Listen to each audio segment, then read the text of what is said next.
Good morning, everyone. Thank you very much for that very kind introduction. And it's a great pleasure to be speaking here at the Niagara Foundation, not least because I have some contact in my last job with the Dialogue Society, which is a sister group in London, and had a very interesting day there once. I'll just say a few words very briefly about myself, just to sort of flesh out the biography that you read out, my official biography, which is quite dry. And then I'll say a little bit about the UK context, then I'll say a little bit about what I do here. And then I'll keep that fairly short, and then we can throw it open to quick Q&A and discussion, which I always think is the most stimulating part of these type of events. I've been, as we were saying, Consul General since last July, but I actually have a much longer association with the US, in that when I was 19 and I just left school, I thought that the US was the most fantastic and interesting country there could possibly be. And I took the opportunity with two friends between school and when I started at university to drive across the US in a very old car, which we purchased in Virginia, drove to San Diego, up to San Francisco, and then back across the northern route back to Virginia. And I think there's nothing like trying to drive across the US in a very old and unreliable car to give you two things. One thing is a sense of the scale and majesty of this magnificent country, because when you're broken down in Rapid City, South Dakota, you do realize that you're a very long way from anywhere else. But the other thing, I really took this away perhaps even more strongly, was a sense of the warmth and hospitality of the people of the US. Everywhere we went, we were treated with magnificent hospitality. We were invited into people's homes. We were always helped. We had wonderful conversations and contact. And I really came away with a very strong feeling that both in the physical sense and also in the sense of the people, the US was a country that I very much wanted to have more to do with. I've been lucky enough to serve in Washington during my diplomatic career, and I've been even luckier in the sense that I found a very lovely artist from Wisconsin who I married and has been my wife. So in a sense, coming back to the Midwest has been very much like coming home, because Teresa's family live just north of here, and it's been her having seen a lot of my family while we were living in London. I'm now seeing a lot of hers over here, and it's very nice to be able to redress that balance. My main job here is to promote Britain and British interests and the links between the UK and the US across 13 states. So I do the whole of the Midwest, from Ohio and Kentucky in the east, right through to the Great Plains of the Dakotas, Kansas, Nebraska in the west. And if you look at that area collectively, it's 70 million people, and it's an economy which is comparable in size to Germany. So I have a big-sized team here. I have 28 people in the consulate, and more than half of them are devoted to trade and investment. Because what we're really all about here is promoting the trade, the investment, the commercial links between Britain and the US. And those links are really very substantial. If you take just to give you one figure that sort of illustrates this, US investors into the UK, so Americans investing in Britain, provide over 1 million jobs, and there are over 1 million jobs provided in the other direction. And if you just take the state of Illinois, which obviously is where we all are, there are 55,000 jobs provided within Illinois alone by British companies, including really big names like HSBC, BP, Aviva, the list goes on. So Britain and America are already very important to each other's economies and prosperities, but obviously there's even more that we can do, and my team are out on the road every day, often with me with them, talking to companies, talking to private investors about what more we can do. And I'm happy to talk more about that later on, but that's the overall context. If we just look at what's going on in the UK, obviously anyone who follows British politics will know that since last May we've had a new government, but the point I'd like to make is that we have in a way a new kind of government, because what the British political system normally delivers from elections is one-party rule. So since the Second World War we've had either the Conservative Party or the Labour Party in power. What we have now, for the first time since 1945 and the wartime coalition, is actually a coalition. So we have the Conservatives in power with the Liberal Democrats. And in a way, the sort of idea of Conservatives and Liberals sharing power together is less extraordinary in the UK than it would be in the US, where Conservatives and Liberals are obviously at opposite ends of the spectrum. In the UK, they're sort of slightly closer together ideologically. But nonetheless, the coalition is a new arrangement for us. And to some extent, we're all sort of slightly working out how it works. But I think what I would say after nearly a year is that it's an alliance that has proved much tougher and much more durable than you might have expected. If I'd been told a year ago, before the election, that there would be a coalition, I would have thought, gosh, that'll be very interesting, and it'll be unprecedented, and I don't think it'll be tough for the parties to make it work.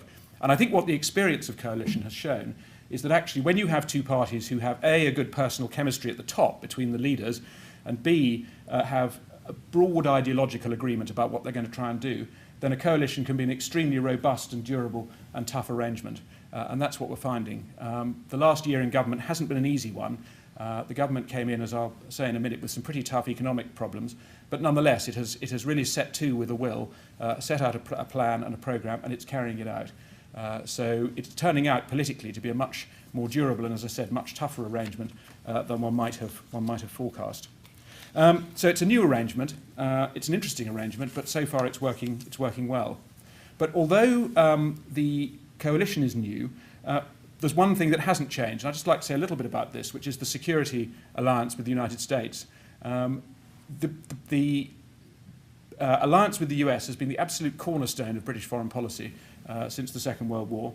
Obviously, the world at the moment the world is always a turbulent place, but I think at the moment, with everything that's going on, really from Yemen through to Libya, not to mention Afghanistan, Pakistan, Iran, you name it, the list just seems to get longer and longer.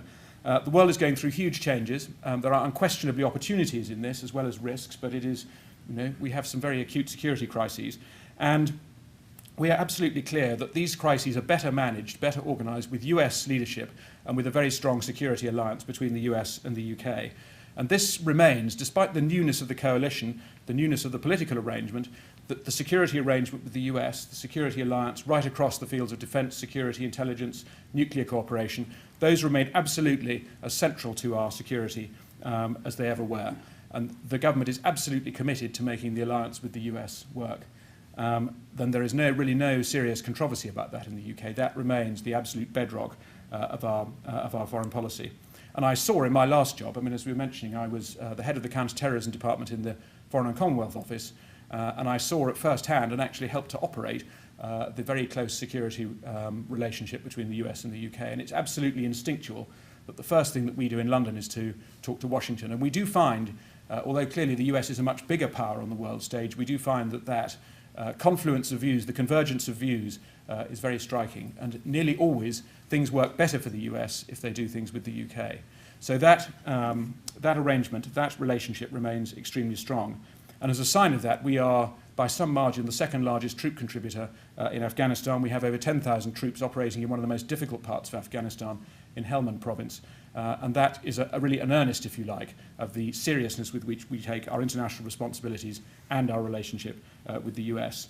And we see the same thing happening again in Libya, where it's been US and UK forces operating very closely together with, I'm pleased to say, the French, which is something, in a sense, new in the international scene, certainly new in recent history. But it's very good to see that we have a broader international coalition that also includes Middle Eastern members. But as I say, the core of that coalition is the US-UK relationship, and that remains absolutely central for us. But beyond the security challenges that we all face, the key challenges for us in Britain have really been economic ones. And there are just three things that I'd like to say about that. The first is that the government, when it came in last May, inherited a deficit of 12.5% of GDP, which put us right up in the European area with countries like Portugal and Greece in terms of our indebtedness. Now, there were reasons for this.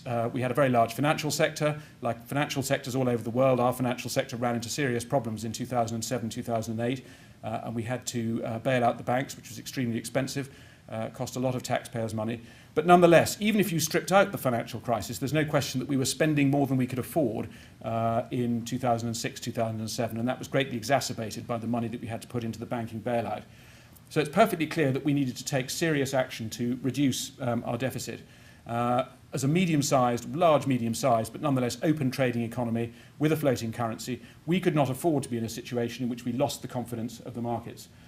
So we had to take firm and decisive action to deal with the deficit, and that's what the government has done. Very soon after coming in, it announced a package of measures to deal with the deficit, which will mean that we'll go from last year, where we had a deficit of 12.5% of our GDP, down to the elimination of our deficit by 2014. Certainly the elimination of our structural deficit. There may be a very small cyclical deficit. And that is being done in two ways. The first way it's being done is by raising taxes, which is never popular, but the government recognised had to be part of the equation. And we're really doing that in two ways. We've increased consumption taxes. We have a thing called value-added tax, which has gone up from 17.5% to 20%. Not welcome, but it's happened. And as I said, it's a sign of the way that the coalition government is able to do difficult and things that are difficult politically. And we're also raising, or not raising personal taxes, but leaving personal taxes at the higher level where they were raised to by the previous government. So the natural instinct of a Conservative government would be to try and cut taxes. instead of which it's actually leaving taxes at the higher level that the previous government has had raised them to, particularly on the better off.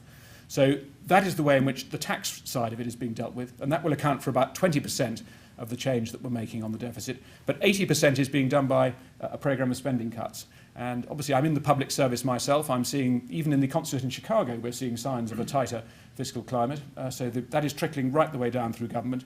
And some very, very difficult decisions have had to be taken. Right across the benefit system, there are cuts to benefits, particularly to those that tend to be collected more by the middle class. So things like child benefit are being restricted. The way in which our universities are funded are being changed, which means that students are going to be paying quite a lot more for their education, and the students have made very clear in a series of vocal protests what they think about that. But nonetheless, that is happening. Defence, we've had to restructure our defence to deliver, try and deliver more capability or an equivalent capability with less resource. So right the way through government, what we've done is to take some pretty tough decisions on the spending side. And it hasn't been easy, but it is happening. And I think if I leave you with no other message this morning, the message I would like to leave you with is that the British government is absolutely clear and firm about tackling the deficit and is doing so and will accomplish its goals. As I said, it's not at all without political controversy in the UK. There's a lot of argument going on about the details of the cuts. But I think there is a consensus really right across the political spectrum, but particularly a consensus within the coalition that this is something that has to happen. And we've been reminded frequently and regularly by events in the Eurozone what can happen to countries that don't get a grip on their deficit. So we are doing it, and it will happen, and it's taking place.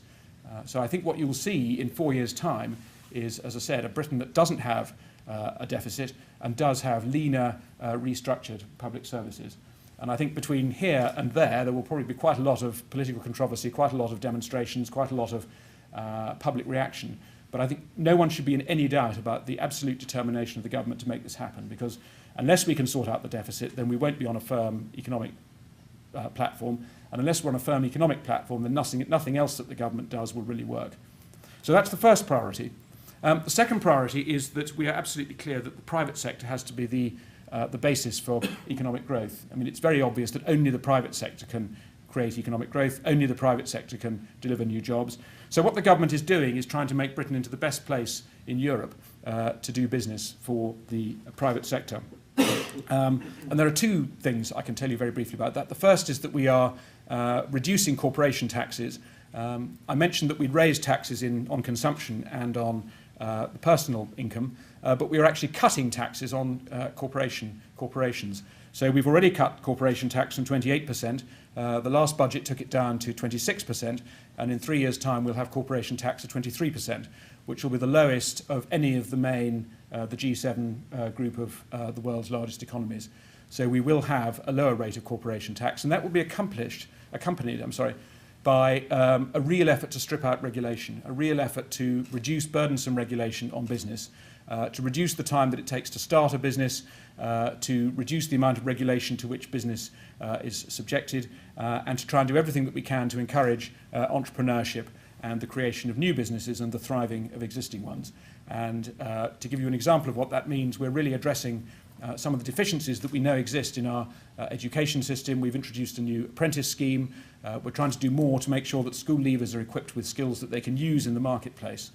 So it's really a combination of reduced taxes, reduced regulation, and classic supply-side measures to make sure that businesses have the supply of willing and capable workers that they need. But the core point of all this is to make Britain the best place in Europe in which to start, grow, and have a business. And the third thing I'd like to say, really connected with that second point, is that we're very clear that international business is absolutely crucial to a thriving private sector. I said a little bit at the beginning about the very strong links that already exist between the Midwest and the UK, about the investment that Britain and America have in each other's economies. And we're very, very keen to see more of that. And as I said, that's really my core mission here in Chicago. But we think that we have a tremendous amount to offer on the international business as a base in Europe. If you look at the UK economy, we have a history of creativity and innovation. We've got a very strong research base, we've got very strong universities, and we have a tremendous history as innovators and developers of new economic ideas. So that's the first point that we offer to international business, and that's really part of the marketing pitch that we make, and I really shamelessly offer to you this morning. The second point I'd make on this is that we are, of course, right at the centre of the European Union. If you come in as an American business to the European Union, you have access to 500 million well-off consumers, to the world's largest single market. So we would argue that in the UK you have both the obvious advantages of the language, a very compatible legal system, a very business-friendly environment, but you also have access to the much wider opportunities that Europe can offer. And a lot of American companies have come into the UK, based themselves there, and then done what we really like, which is manufacture things in the UK and exported them out to the rest of Europe. And that for us is a double win, because we get the investment benefit when they come in, and then we get the export earnings when they export from the UK. So the more companies we can get to do that, the better, and an awful lot are already doing that very successfully. And then the third point I'd like to make about our economy is just that we still remain, people have this tendency to think about the UK as a service economy, and we are that, and we have a very large financial sector. It's obviously had difficult times, like everyone's financial sector over the last few years, but it is still a hugely important industry for us. The City of London is in many ways the world's most important financial hub. But on top of that, we do remain a very major manufacturing economy. One forgets that we are still well into the top 10 of global manufacturing worldwide. Obviously, manufacturing is growing very quickly in other parts of the world, including Turkey, but also including China and India. And of course, countries with the ability to offer competitive labour costs will continue to do well. But at the high end, the UK remains a tremendously successful manufacturing economy. One looks at iconic names like Rolls-Royce. I mean, the aero engines, not the motor cars, although both are fine products, but the aero engines are much more important. And we remain an economy that can really deliver high-tech manufacturing at the very, very top end. So that remains really, really critical for our economic future, and something that we can really offer to companies that are considering international investment. So that's really where I'd like to leave it. I hope I've given you some sense of what I do. As I said, security relationship, absolutely crucial. The main challenge is the government is focusing on economic, absolute determination to deal with the deficit, very strong commitment to encouraging and reinforcing the private sector, and a tremendously strong sense that the international role of business, the international aspect of business, is really critical to us and our economic future, and something else that we're very keen to encourage. So I'll leave it there, but very happy to discuss, debate, take questions on anything that I've said or on any other aspect of the United Kingdom.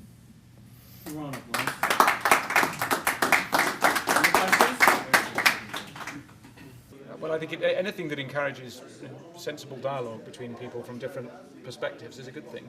And Niagara provides a very good foundation to come in, or a very good forum for people to come in and discuss things, share views, share ideas, talk about the world as it is. And I find it very useful. I've really enjoyed my visit here this morning, and I've had some relations in the past with the Dialogue Society, which does a similar function in London, and is a sort of sister organisation. So I warmly welcome the opportunity that it gives for discussion and sharing of views.